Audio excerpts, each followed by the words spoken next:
Hey you guys, okay, yesterday it took 3 hours to figure out how to get video 1 uploaded to YouTube and give me a link, and today it has taken forever because all of a sudden my phone's like it doesn't have memory. So gosh, oh my gosh, this is going to be good because when things try to get in your way, that's when you know it's awesome. Alright, so here's what we got going on. We already talked about here's what we want to do. Now we're going to talk about how we're going to do it. So what I did was I surveyed. If we're going to change 100 lives, we better be really great coaches. So what makes a great coach? I talked to some coaches and some people who have coaches that change their lives. So what do you think? Here's 10 things. You can write these down. I want to get them in like a plaque or something eventually. But the Team Rev Coaches Pledge. And we're going to start calling ourselves CEO coaches. And I'm going to tell you, don't let me forget to tell you at the end. Number 1, coaching is energy. Coaching is energy. That's what it is. The survey said, great coaches, take responsibility for the energy of their clients and their team. So I think that's huge. And then the synergistic effect of everybody being responsible for their energy and the energy they're putting out to not just their team, but to each other is huge.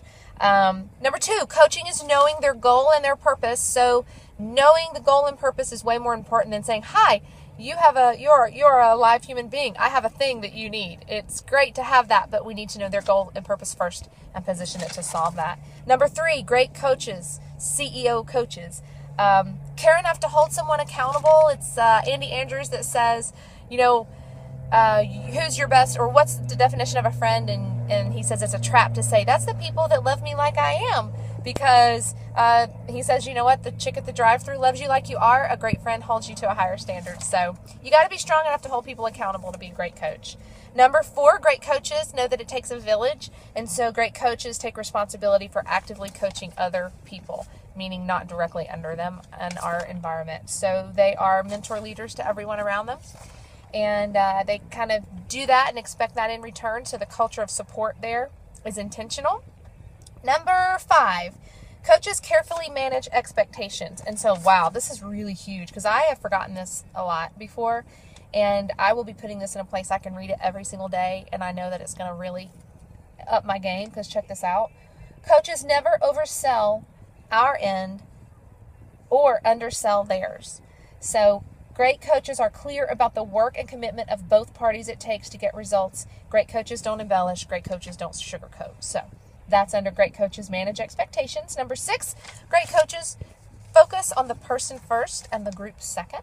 So there's an individual focus to be a great coach. You can't just coach at arm's length. You have to get in with each individual.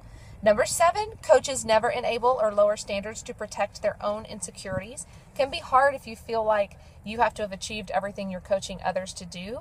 But what I learned and what I believe is it doesn't matter what the level of achievement is. What's important is that you continually set goals and achieve them so that you can help people with the mindset it takes to overcome obstacles and see something through to the end.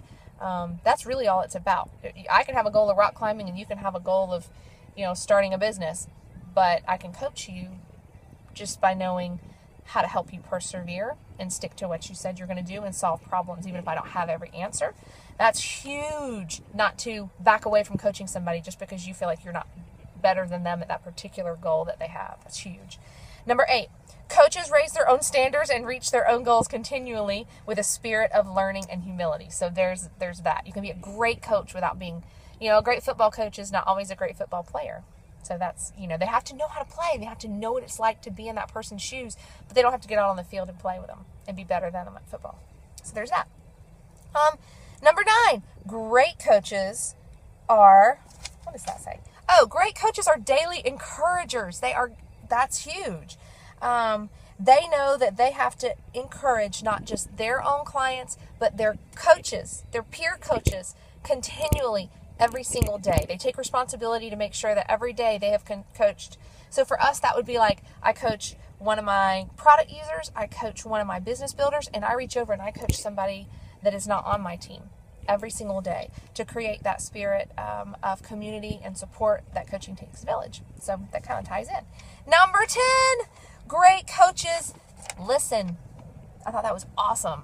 Great coaches listen from mindset and the words and tolerate zero negativity. Great coaches use rephrasing everything into the positive as a tool to help their people. So listening for what people say and knowing that what they say is just a signal of what's going on in their brain. Typically, if something negative comes out, that means that lots of negative is going on in here, and we want to unravel that for folks, because all the tools in the world, like we said, the program's solid, the products are solid, the financial opportunity is solid, it's all solid, but it's how we think that affects what we do, what we say. And so if you can identify that negativity for somebody you're helping, like I said, whether it's down or across, and then rephrase that for positive, because there's really no such thing as a failure. There's only a learning experience. And so we want to help each other there. What's coming up next? What is in it for you to join this project? Okay, so here's what's in it for you.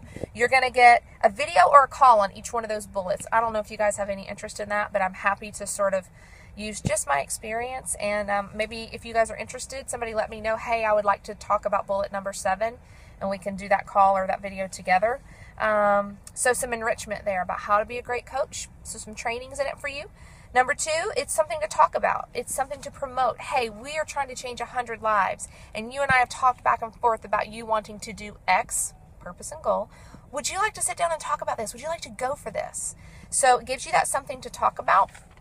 Number 3, you'll have a network of support. You'll have people who are striving to be great coaches, going through the training, and having that spirit of it's a village. You know what? It's not just about me. It's about me helping you, giving you energy, giving you encouragement, so that, you know, I can receive that as well. So everybody rises together. And number 4, there's an increase in your business. I think the people who join this will see next pin levels. I think if they join and lead from the front, then their teams will join. So that will support those people's businesses. And I think the culture will be really awesome to be a part of. Also, we'll have 100 testimonials. So we'll have some serious, awesome proof of what we do. I think that's great as we get better and better at our jobs. So it's time to start thinking about, who do you want on your bus? You know, before we crank that sucker up, that's my analogy. I'm in the car, get it?